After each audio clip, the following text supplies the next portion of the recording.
দেশ বিদেশ থেকে যে যেখান থেকে আমার ভিডিওটি দেখতেছেন ভাইয়া আপুরা সবাইকে আসসালামু আলাইকুম।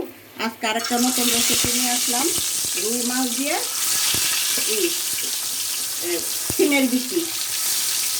এখন আপনারা এই যে মাছগুলো ভাজতে দিতে হবে, দিতেছি মাছগুলো ভাজতে দিতেছি। এই যে মাছগুলো ভাজার পরে তরকারিটা বসাই দিব। ভাইয়ারা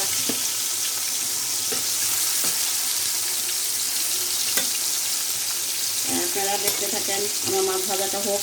ওইখানে শাক আছে, শাকের রেসিপিটা দিয়ে দিই, কারণ শাক আমার দেওয়া আছে রেসিপি, সেই জন্যে সিমের বিচি দিয়ে রুই মাছ আপনারা দেখেন। মাছটা ভাজা হোক, আবার একটু পরে ফিরে আসছি। হ্যাঁ, এখন কিছুক্ষণ পর চলে আসছি, আবার মাঝখানে একবার উল্টায় দিয়ে গেছি। এখন হইতেছে, দেখতে থাকুন, পরে আবার ফিরে আসছি। এখন আবার পরে চলে আসলাম কিছুক্ষণ পর। আমার মাছ ভাজাটা হয়তো বা কমপ্লিট, আর বেশি ভাজবো না, তাহলে সিমের বিচিটার মধ্যে মজা বসবে না বেশি ভাজা ফেললে।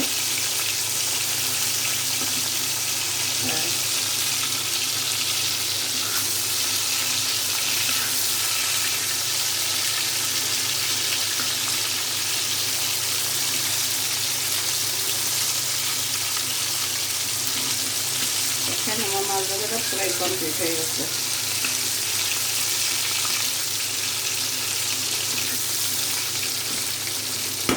এখন নামে ফেলবো, নামে তারপরে আবার এখন রান্না বসাই দিব। হ্যাঁ, এখন চলে আসলাম রান্না করার জন্যে। এখন তেল দিয়ে দিব। আমার শরীরটা আজকে অনেক খারাপ, অনেক অসুস্থ। আবার আজকে গ্যাস ছিল না, আমরা ইফতারি বানাইতে পারি নাই। আমার বোন আর আমি অনেক অসুস্থ প্রায়। আর আমাদের খালাটা অনেক যন্ত্রণা করে আমাদের সঙ্গে। সব খালাদের একই অবস্থা। এখন পেঁয়াজ দিয়ে দেবো। তেল একটু কম দিচ্ছি পরিমাণে, কারণ মাছে অনেক তেল আছে, মাছে অনেক তেল দিচ্ছি। একটু পেঁয়াজ দিতে হবে।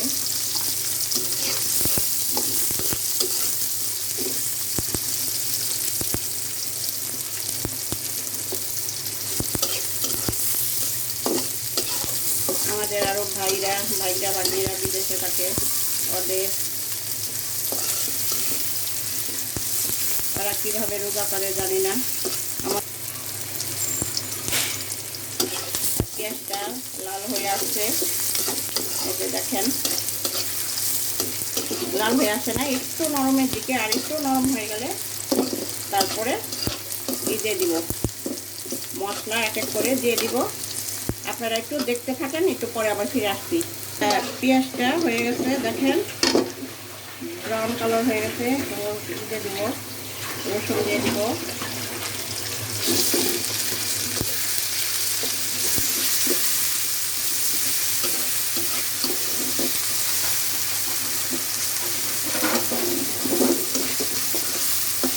পেঁয়াজটা হয়তো আপনারা মনে করবেন এই হয়ে গেছে, না এই হয় নাই, ব্রাউন কালার হয়েছে।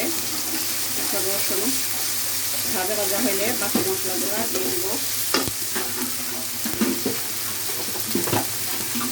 তো আদা দিয়ে দিব।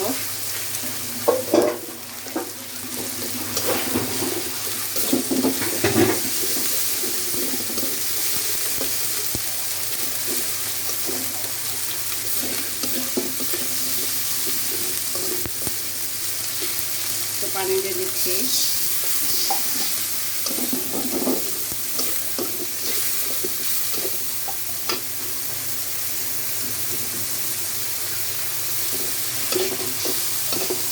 হলুদ খুব পরিমাণে বেশি দিব না, কারণ সিমের বিচিতে মনে হয় হলুদ কম টানে,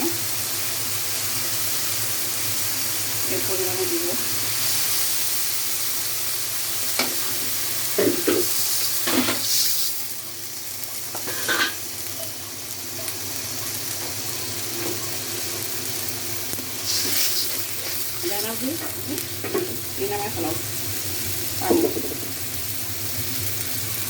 মশলা পরিমাণে দিতেছি শুকনো মরিচের গুঁড়া, সিমের বিচি অনেকগুলা, 1 কেজি।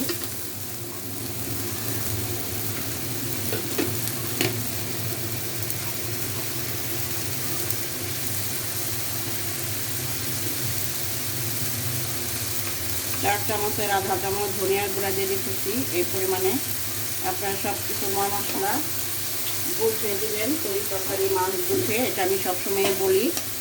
আর যদি আমার ভুল হয়ে যায় তাহলে আপনারা ক্ষমা করে দিবেন। একটু জিরার গুঁড়া দিয়ে দিতেছি।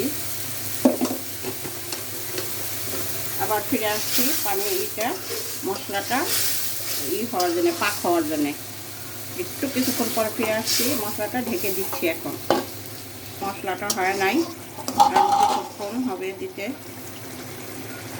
আর কিছুক্ষণ লাগবে মশলাটা তেলের উপরে, তেলটা মশলার উপর উঠতে সময় লাগবে।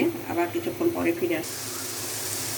হ্যাঁ, এখন আবার চলে আসলাম। এই যে দেখেন ভাইয়ারা, পুরা আমার মশলাটা, তেলটা মশলার উপরে উঠে গেছে। এখন আমি সিমের বিচিটা দিয়ে দিব। এই দেখেন মশলাটা কি সুন্দর হয়েছে। এর মাঝে এসে আমি লবণ দিয়ে গেছি। এখন সিমের বিচিটা দিয়ে দিব।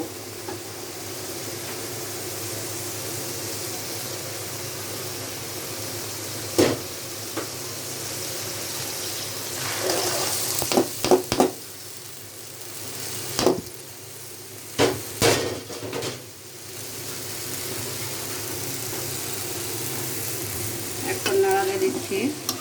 এই যে বিচিগুলা দেখেন কি সুন্দর।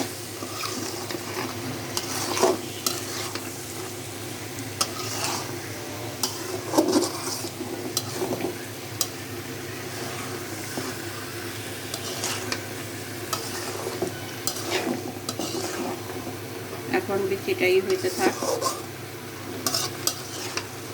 কষানো হতে থাক, আবার পরে ফিরে আসছি। এখন আবার ফিরে আসলাম এটা নাড়া দেওয়ার জন্যে। যেমন সিমের বিচিটা মুন হয়ে গেছে, দেখেন মশলাটা গায়ের উপর উঠে গেছে সিমের বিচির। এখন ঝোল দিয়ে দিব।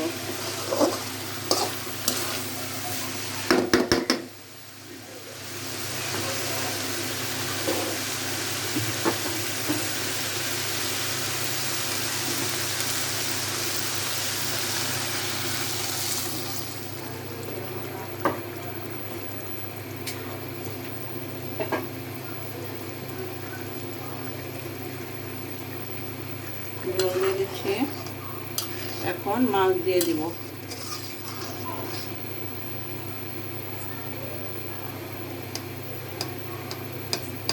মাছ দিয়ে দেব।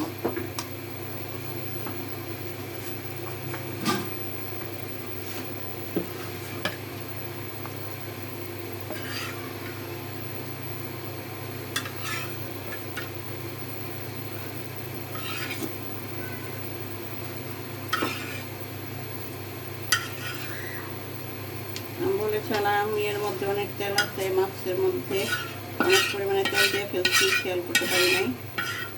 অনেক তেলগুলো দিয়ে দিতে হবে।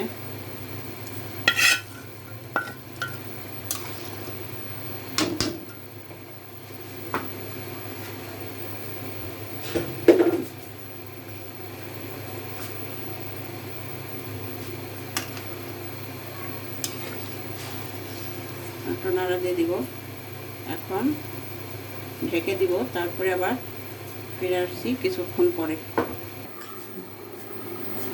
এখন আবার ফিরে আসলাম। এর মাঝে এসে টমেটো দিয়ে গেছি, আপনাদেরকে দেখাইতে পারলাম। এখন আবার ফিরে আসলাম। এই দেখেন আমার মাছটা সিমের বিচি দিয়ে রান্না, কত সুন্দর। টমেটো হলুদের মাঝে লাল, এখন আবার দিয়ে দিব টমেটো, ধনে পাতা তখন হবে হলুদ লালের মধ্যে সবুজ। বাজে তরকারি। আমার এখন একটা গান মনে পড়ে গেছে, গানটা দিয়ে শুনিয়ে দাও। গানটা মনে পড়ে গেছে। সেই গানটা ভুল হবে না সঠিক হবে আমি জানি না, আপনারা ভুল হলে ক্ষমা করে দিবেন। সবুজের বুকে লাল তোমায় রাখবো চিরকাল, সবুজের বুকে লাল তোমায় দেখবো চিরকাল, এখন এটা ভুল হয়েছে কি না আমি জানি না। দেখেন আমার তরকারিটা কি ফাইন, আপনাদেরকে দেখাই। হ্যাঁ, হলুদের উপরে লাল, লালের উপরে সবুজ, দেখেন কি ফাইন দেখাচ্ছে আমার তরকারিটা। এই যে আমি খাবো না, ইয়ের আমি এসব খাই সিম না। দিয়ে রুই মাছ রান্নার রেসিপি এখন দেখেন আমার শেষ হয়ে গেল। দেশ বিদেশ থেকে যে যেখান থেকে ভাইয়ারা পুরা দেখতেছেন আমার ভিডিওটি, আমাকে লাইক কমেন্ট শেয়ার করে দিয়েন। আমার ভুল ত্রুটি হলে মাফ করে দিয়েন। কমেন্ট বক্সে জানাইয়েন। এখন আপনাদের কাছে থেকে আমি বিদায় নিচ্ছি, আমার রান্নাটা শেষ। আল্লাহ হাফেজ। আমাদের বড় লোক